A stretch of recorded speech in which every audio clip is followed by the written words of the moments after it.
The Galactic Combat Academy on Nexus Prime prided itself on being the premier institution for training the galaxy's finest warriors. A sprawling complex of chrome and crystalline structures that gleamed against the binary sunset, it housed representatives from 47 different species, each convinced their particular brand of violence was the most sophisticated in known space. The irony, of course, was that for all their posturing about honor and combat tradition, most of these species couldn't organize a decent food fight, let alone maintain galactic peace. The Academy's promotional materials spoke grandly of fostering interspecies cooperation through structured combat disciplines, and building bridges through the universal language of warfare.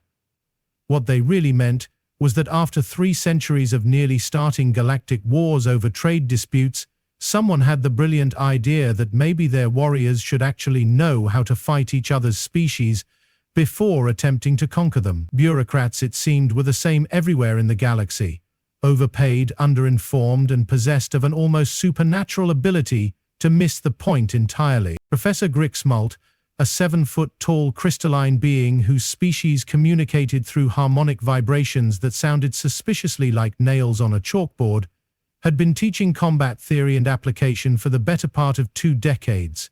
His philosophy was elegantly simple: beat your opponent into submission using whatever natural advantages your species possessed, then lecture them about honor while they bled. The Nexari were known throughout the galaxy for their straightforward approach to conflict resolution, which mostly involved hitting things very hard until they stopped moving. The current semester's roster read like a who's who of galactic military might.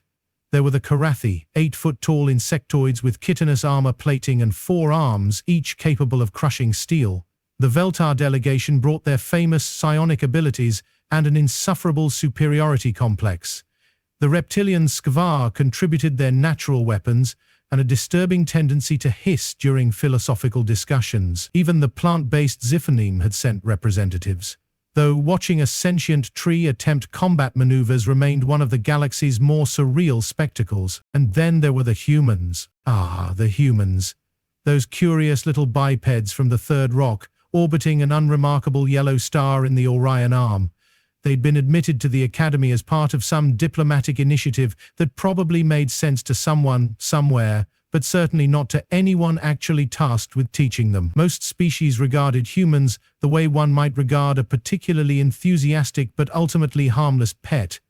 Cute, in their determination, but ultimately outclassed by any serious military force. The general consensus among the Academy's faculty was that humans were useful for exactly 3 things: comic relief, carrying equipment, and serving as examples of what happened when evolution got drunk and forgot to install proper defensive mechanisms. They lacked the Karafi's armor, the Veltar's mental powers, the Skvar's natural weapons, or indeed any apparent evolutionary advantage beyond an oddly developed sense of optimism and an inexplicable fondness for caffeinated beverages. Zara Okafor had arrived at the Academy through what could charitably be called an administrative mishap, though bureaucratic clusterfuck would have been more accurate.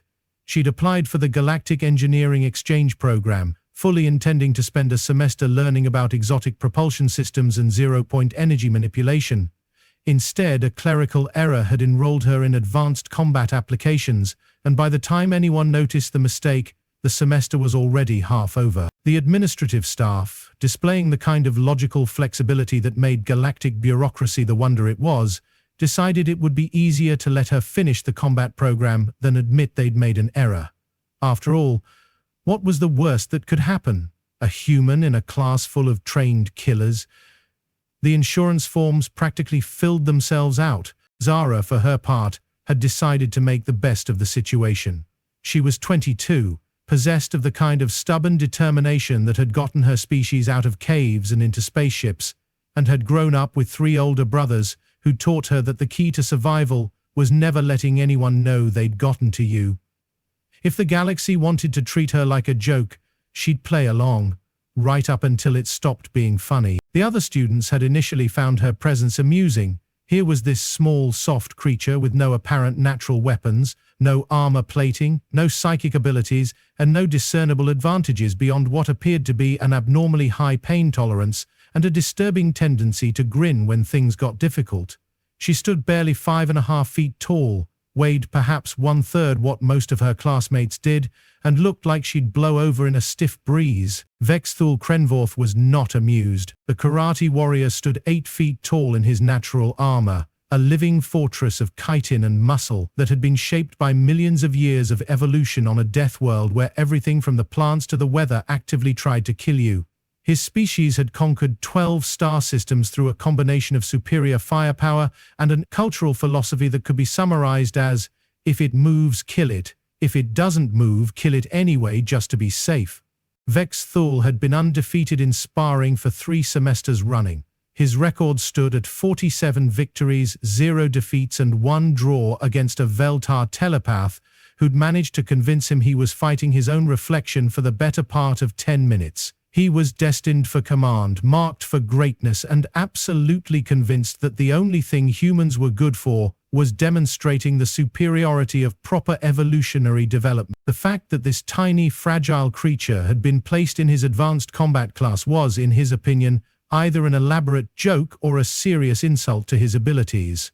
Possibly both. Professor Grixmalt's pre-sparring lecture had covered the usual ground: respect for one's opponent, the importance of honor in combat, and the Academy's strict policy against causing permanent injury to fellow students.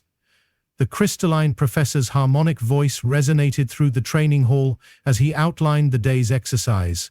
Full contact sparring with minimal protective gear, designed to test each student's ability to adapt their species' natural advantages to real combat situations. The sparring hall itself was a testament to galactic engineering excess, a vast dome of reinforced transparent aluminum surrounded by force field generators capable of containing weapons fire from a small cruiser.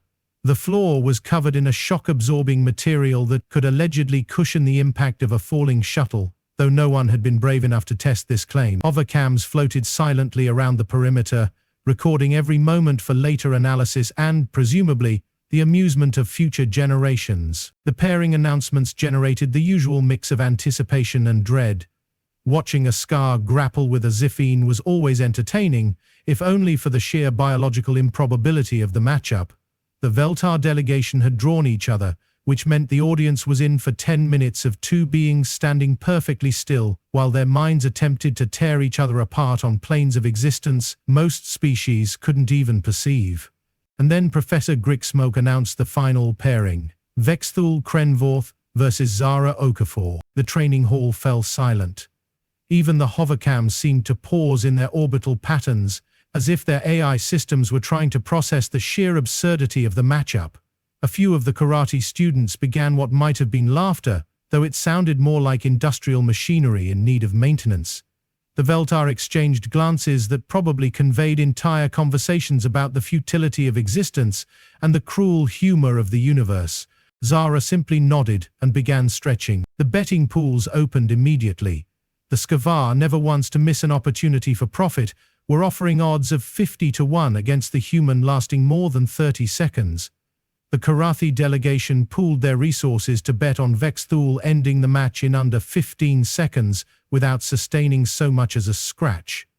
Even the normally philosophical Zifine were rustling their leaves in what passed for excitement among sentient plants. Vex'thul himself seemed almost offended by the pairing. His 4 arms flexed unconsciously as he regarded his opponent, each limb capable of exerting enough force to dent starship hull plating. His natural armor gleamed under the training hall's lights, a living testament to evolutionary perfection, honed by eons of warfare. He'd trained since childhood in the 17 traditional karate combat forms, mastered weapons ranging from plasma rifles to gravitational hammers, and had personally led raids against 3 separate pirate fleets. His opponent was doing jumping jacks. Professor Grixmalt raised one crystalline appendage, and the hall fell silent once more. The pre-combat ritual began with the traditional exchange of formal challenges, though translating karate battle cries into standard Galactic often lost something in the process. Vex'thul's opening statement, roughly translated, questioned Zara's ancestry, fighting ability, and general worthiness to exist in the same universe as a true warrior. Zara's response was considerably shorter. "Cool story, big guy." The karate concept of honor demanded that combat begin with a proper assessment of one's opponent.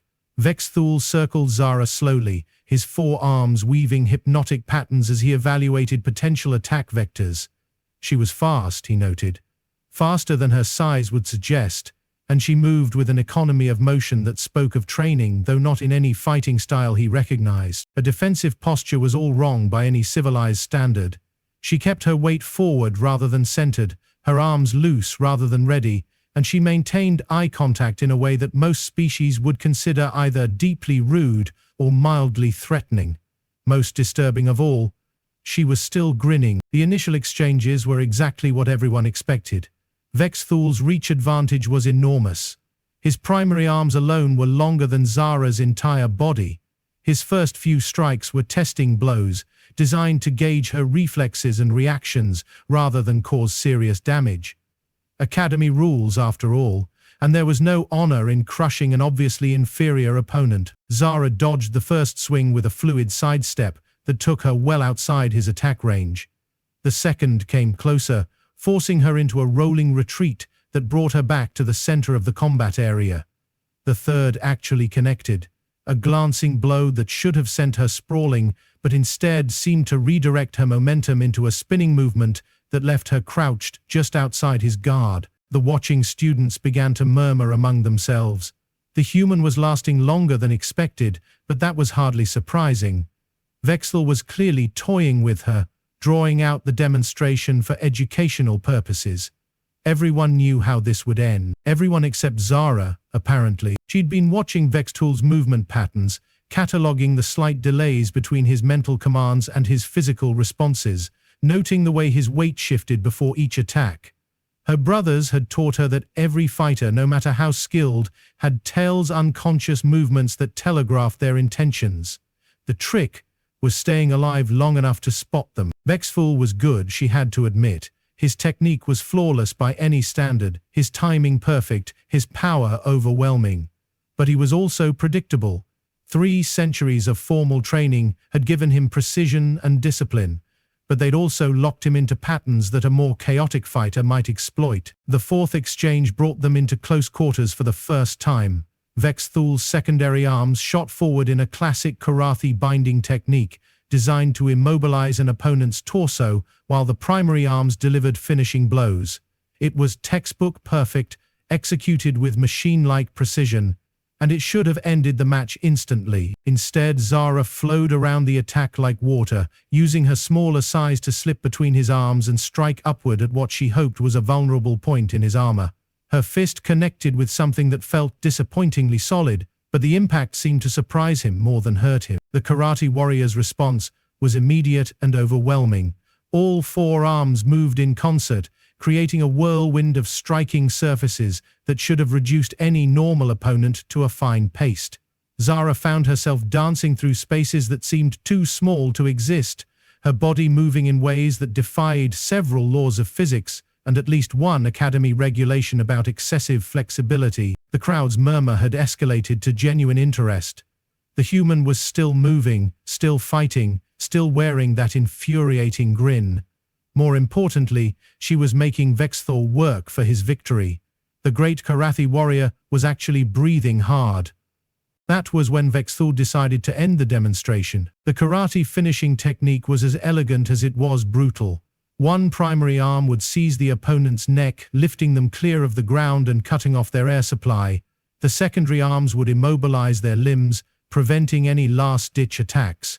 The remaining primary arm would deliver a controlled strike to the solar plexus, causing unconsciousness without permanent damage. It was quick, efficient, and absolutely foolproof against any opponent within reasonable size parameters. Zara, unfortunately, had never been particularly reasonable. Vex'thul's massive hand closed around her throat with practiced precision, lifting her feet clear of the training mat.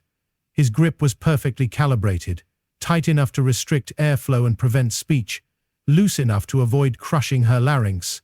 By all rights, she should have begun the traditional signs of submission within seconds.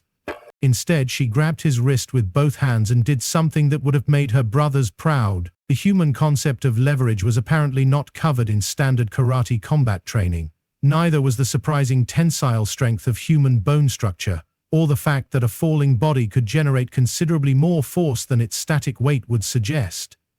Vex'thul discovered all of these things simultaneously when Zara planted both feet against his chest, gripped his wrist like a lifeline, and threw her entire body weight backward and down.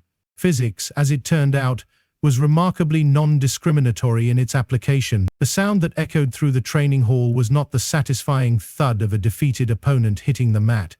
It was the sharp, distinctive crack of high-density chitin failing under stress, accompanied by what could only be described as the universe's most surprised scream of pain. Vex'thul's grip on Zara's throat disappeared instantly as every nerve in his body suddenly informed him that his left collarbone had just experienced a catastrophic structural failure.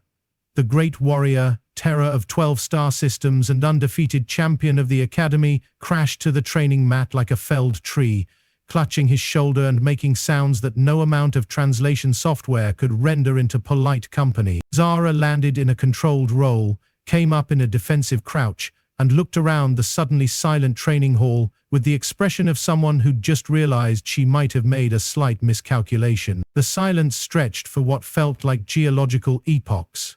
Even the hovercams had stopped moving, as if their programming couldn't quite process the scene they were recording. Professor Grixmolt's harmonic voice had cut off mid-syllable, leaving the hall filled with nothing but Vex'thul's labored breathing and the distant hum of the building's life support systems. Finally, one of the SCAR students spoke up. Did the human just break the karate? The medical response was swift and professional. Academy healers were well versed in treating combat injuries across dozens of different species, though they'd never quite dealt with a case where the injury had been inflicted by someone one-third the patient's size, using nothing but basic physics and what appeared to be an alarming lack of self-preservation instinct. Vex'thul's collarbone had indeed suffered a complete fracture. Not a hairline crack or a stress injury, but a full break that would require several days of regeneration therapy to heal properly. The medical scanners confirmed that no other damage had been sustained, which somehow made the injury more rather than less embarrassing. Professor Grixmolt's harmonic voice had taken on a distinctly bewildered tone as he attempted to process what he'd just witnessed. In 40 years of teaching combat applications, he'd seen students injured by exotic weapons, overwhelming force, and the occasional catastrophic equipment failure. He'd never seen a student defeated by elementary physics and what the human apparently called basic self-defense. The other students gathered around the fallen warrior with the kind of fascinated horror usually reserved for natural disasters or political speeches. The karate delegation seemed particularly shaken. Their champion, their undefeated representative, had been brought low by a creature they dismissed as harmless decoration. Zara, meanwhile, was trying to explain her actions to an increasingly bewildered audience. Human anatomy, she pointed out, was deceptively fragile-looking, but surprisingly resilient in specific applications. Leverage was a simple mechanical principle that applied regardless of the materials involved. And really, she'd just done what her oldest brother had taught her when she was 12. If someone bigger than you grabbed your throat, use their strength against them. Sharem. The revelation that humans apparently taught combat techniques to their children as a matter of course sent ripples of unease through the assembled students. The Vex'thul delegation exchanged mental communications that probably covered several dissertations worth of material on the implications of a species that considered violence a basic educational requirement. Word of the incident spread through the academy with the speed that only truly embarrassing news could achieve. By the time the evening meal period arrived, every student, instructor, and administrative staff member had heard some version of the story. The details varied wildly. Some accounts had Zara breaking multiple bones, others had her defeating an entire karate squad, and one particularly creative version involved her somehow using Vex'thul's own armor against him. But the core facts remained consistent. A human had defeated a karate warrior in single combat using nothing but technique and physics. The Academy's response was swift and predictably bureaucratic. Emergency meetings were called, committees were formed, risk assessments were ordered. someone in the administrative hierarchy decided that humans clearly required a complete tactical re-evaluation, which meant forms needed to be filled out in triplicate and submitted to at least 4 different departments. More practically, Professor Grixmolt quietly adjusted his lesson plans to include a unit on unconventional combat applications of basic physical principles.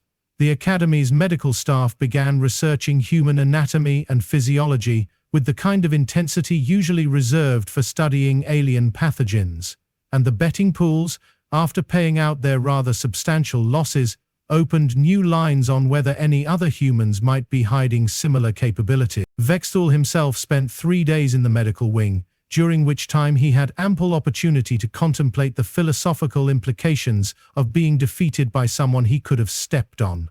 The experience proved remarkably educational.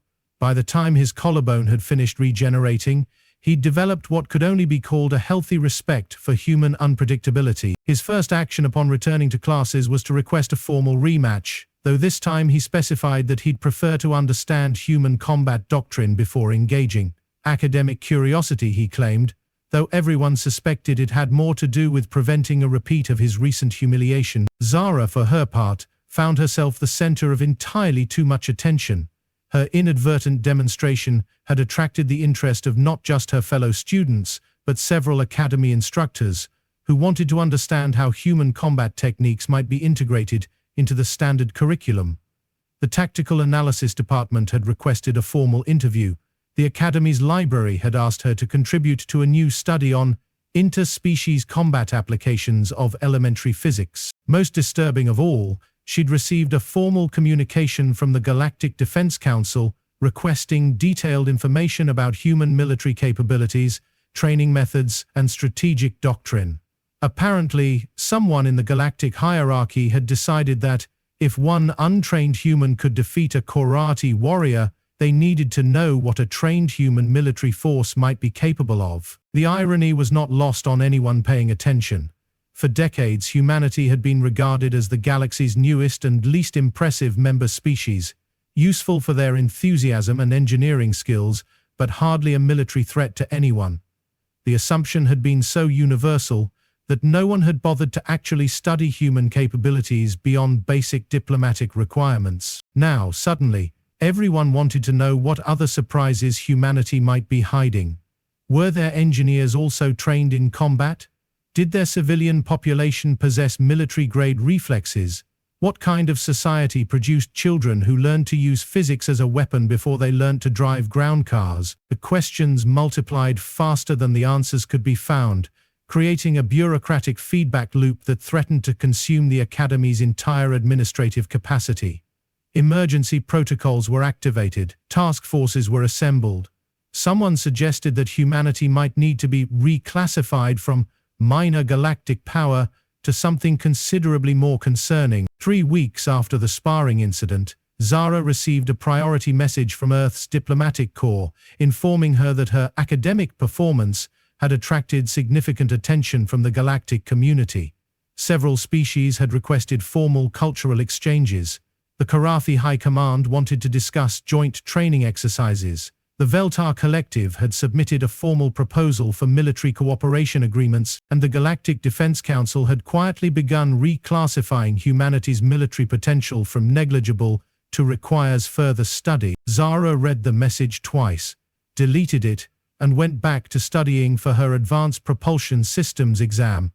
After all, she was still technically an engineering student. The combat training had been an accident, and she fully intended to return to her original field of study as soon as the semester ended. The fact that 3 different military academies had already submitted transfer requests for her was, she decided, somebody else's problem. Meanwhile, Professor Grixmolt had begun incorporating human case studies into his standard curriculum.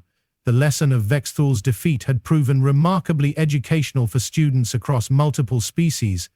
Sometimes the most dangerous opponent was the one you didn't take seriously. The Academy's promotional materials, always eager to showcase their institution's cutting-edge approach to military education, had quietly added a new section about adaptive combat techniques and the importance of understanding diverse tactical approaches. They didn't specifically mention humans, but the accompanying hologram showed a suspiciously familiar sparring match. Vex'thul eventually did get his rematch, though it took place under considerably more controlled circumstances. Both combatants wore full protective gear, medical personnel stood by, and Professor Grixmolt had instituted a strict no-grabbing of throats policy for the duration. The match lasted considerably longer than their first encounter, though the outcome remained frustratingly similar from Vex'thul's perspective. He did, however, manage to avoid any broken bones, which he considered a significant victory. The broader implications of the incident continued to ripple through galactic society long after the Academy had returned to its normal routine. Humanity's diplomatic status underwent a subtle but significant upgrade. Trade negotiations suddenly became more equitable, and when the next round of galactic military exercises were announced, humanity found itself invited to participate as a full partner rather than an observer, all because a 22-year-old engineering student had used basic physics to break a warrior's collarbone. The galaxy, as it turned out, was a much more interesting place when you stopped making assumptions about who was dangerous and who wasn't. And sometimes, the most important lessons came from the most unexpected sources, even if that source happened to be a small human with a distressing tendency to grin at inappropriate moments. As for Zara herself, she eventually did complete her engineering degree, though her transcript now included several combat courses that she'd never actually signed up for. The Academy's registrar had decided it would be easier to retroactively justify her presence in the combat program than admit they'd made an error in the first place. She graduated with honors, accepted a position with a major starship design firm, and went on to have a perfectly normal career in aerospace engineering. The fact that her personnel file contained several classified addenda about combat applications of engineering principles was, once again, somebody else's problem. The Galactic Combat Academy still uses her sparring match as a training example, though they've tactfully edited out most of Vex'thul's screaming. The lesson remains the same: never underestimate an opponent, no matter how harmless they might appear. After all, the universe is full of surprises, and some of them have surprisingly good leverage.